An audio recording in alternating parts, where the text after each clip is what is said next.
Nous allons découvrir aujourd'hui l'exploitation de Denis Fix de Pfettisheim dans le Korersberg. Il fait partie du groupe Défi barinois. Ce réseau national, fort de plus de 3000 agriculteurs, travaille sur la réduction d'utilisation des produits phytosanitaires.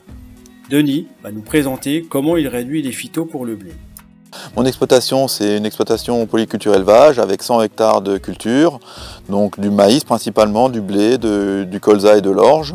Ensuite, un élevage de porc en engraissement. Par rapport au blé cette année, donc le blé, je l'ai semé vers le 20 octobre. Donc c'est un mélange variétal, donc avec des blés barbus, des blés non barbus, des blés plus résistants aux maladies, d'autres plus productifs. Donc j'essaye de faire un mélange variétal par rapport à ça. Et il y a 4 variétés différentes dans le champ ici présent. Alors mes salissements dans mes blés, je les gère dans la rotation. Donc la rotation, j'alterne des cultures de printemps et des cultures d'hiver. Donc en général je fais maïs, blé, colza. Et donc ça me permet tout simplement de limiter les mauvaises herbes ou d'avoir moins de sélection de mauvaises herbes. Est-ce que ça t'arrive aussi de faire une impasse herbicide? En herbicide, ça est déjà arrivé.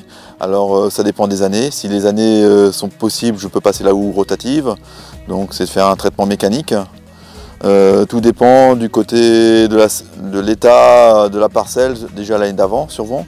Parce que l'année d'avant, je regarde l'état de la parcelle, si elle est propre, si elle n'est pas propre. Donc il y a deux choses pour optimiser les passages, donc un raccourcisseur qui me permet de limiter. Donc là je mets une demi-dose de produit, donc c'est du C5. Et donc ça permet de raccourcir la taille. Et ensuite j'ai aussi tout simplement la régulation des engrais avec les bilans, comment ça s'appelle ? Les reliquats, voilà, je vais y arriver. Les reliquats, et puis donc je mets les analyses de sol, des analyses de reliquats, et puis tout simplement après je fais les calculs en fonction des besoins de la plante, je mets ce qu'il faut au bon moment et à la dose qu'il faut. Alors j'évalue le risque maladie déjà grâce au bulletin végétal qui est donné par la Chambre d'agriculture, donc il y a le modèle Précept, il y a d'autres modèles qui permettent de voir un petit peu d'évaluer le risque au niveau des maladies. Et donc par rapport à ça, je me fais ma propre estimation. Je regarde en mai s'il pleut beaucoup, s'il pleut pas. L'état du blé, donc à quelle période on est par rapport à la récolte en juillet. Et donc en fonction de ça, je décide ou pas de traiter. Donc s'il y a peu de maladies en mois de mai, il faut une semaine de pluie, une semaine de beau, une semaine de pluie, et puis que ça monte jusqu'à la dernière feuille, en fonction de ça, on sait s'il faut traiter ou pas. Donc en général, cette année, il faisait beau tout le mois de mai, tout le mois d'avril, donc c'était inutile de traiter. Et effectivement, on peut regarder qu'il n'y a pas beaucoup de maladies sur le blé, donc je n'ai pas traité.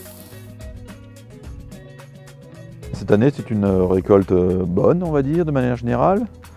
Chez moi, on a fait à peu près 80 quintaux de rendement avec du blé de qualité, un PS très important, donc entre 80 et 83 de PS, et très sec. On était à 10 d'humidité. C'est un rendement qui est satisfaisant pour le secteur. Bon, les collègues étaient légèrement au-dessus, mais voilà, je suis dans une logique de faibles intrants, de faible utilisation de produits phytosanitaires. Donc globalement, il faut voir la marge économique derrière et je pense qu'elle est très bonne.